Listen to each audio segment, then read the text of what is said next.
All right, we're good. Hello, everyone. We are going to quickly talk about the experience of fear and haunted houses. So the first haunted houses can be traced back to the early 19th century. In the United States, they were introduced during the Great Depression era and were popularized by Walt Disney in 1969. In this presentation, we'll briefly be discussing two papers that use haunted houses as an fear eliciting measure, and through this discussion, we will hope to highlight how the subjective experience of fear differs between people.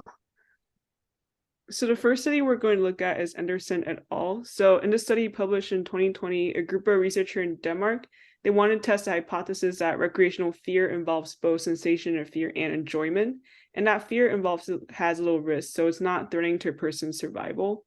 So what they did is they recruited people who are going inside a haunted house. They gave them each $15 per person, have them sign consent forms, fill out surveys before going inside and after coming out of the haunted house about how much they enjoyed their experience and how much fear they had felt.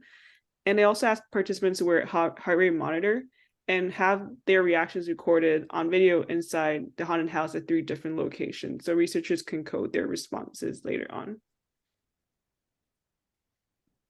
So based on the self-report data, they found that self-reported enjoyment and self-reported fear are related on this inverted U-shaped curve you can see on the right side. And then they also looked at the physiological data. So small-scale heart fluctuations were also related to reported enjoyment in this inverted U-shaped curve. Both of these suggest that there's this point of optimal arousal where you're just scared enough to enjoy it. But if you get more scared than that or more aroused, then the enjoyment goes down. But they also found that if heart rate fluctuated a lot, so a large-scale heart fluctuation, that was linearly related to these feelings of subjective fear. So having larger heart fluctuations resulted in feeling more scared. In the second study that we looked at for this presentation by Tashijan et al., participants went through 30-minute haunted house experiences with each room inducing different types of fear like suffocation, electrical shock, or being shot at. The experiment had around 156 participants, and they rated their levels of fear before the experiment and after the experiment. Electrodermal activity was also measured, and that was measured using wristbands in real time throughout the experiment. And participants in the experiment were also in small groups composed of various numbers of friends or strangers, and there was a variety of the number of friends and strangers and also the size of the groups. This study found that there were several positive associations between different things. The first was between friends and tonic arousal, and that participants experienced increased tonic arousal when they were with more friends and fewer strangers.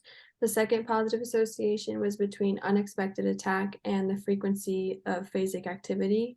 Next was between subjective fear and phasic frequency, which is shown in the graph on the slide. Participants who reported greater expected fear prior to the experiment also demonstrated increased phasic frequency during the experiment. Lastly, there is a positive association found between dissociable sensitization effects and the baseline orienting response, meaning researchers found that sensitization depends on the baseline orienting response, where a higher skin conductance response amplitude in earlier rooms of the haunted house is associated with more sensitization in later rooms. Overall, the findings indicated a relevance of social dynamics and the association between friends and tonic arousal, and a relevance of subjective fear and threat predictability for phasic arousal. So these studies tell us that the experience of recreational fear differs across people and contexts, and that there is an optimal point of arousal for enjoyment with notable variation across participants from Anderson et al. And that from Terjin et al., friends seem to mean increased overall arousal, and that subjective fear specifically means greater frequency, but not amplitude. That's all. Thank you for listening.